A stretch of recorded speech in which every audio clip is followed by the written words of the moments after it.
Well, turns out I've almost murdered Tips with poisonous kibble for the last week. I don't know if he'll forgive me. He's actually more mad that I gave it all to the birds. The crows ate all this kibble and he's not happy about that, but he doesn't realize I'm saving his life. What's going on? Oh man. Just my new glasses. They're super dorky and they slide down constantly. Anyway, since we have no kibble, I'll probably, I better turn this down here a bit. I better stir up a bit here. Hey, hey, hey, hey, hey, hey, hey. I'm making a movie.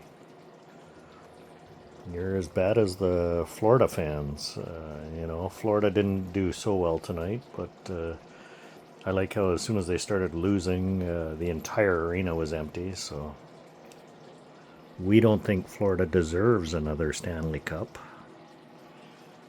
And, I mean, most likely it's going to be Florida versus Edmonton, but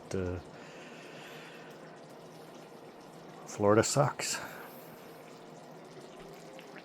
Anyway, we're making some nice jambalaya here. It's better than the kibble, hopefully, I don't know. Anyway, have a great night, everybody.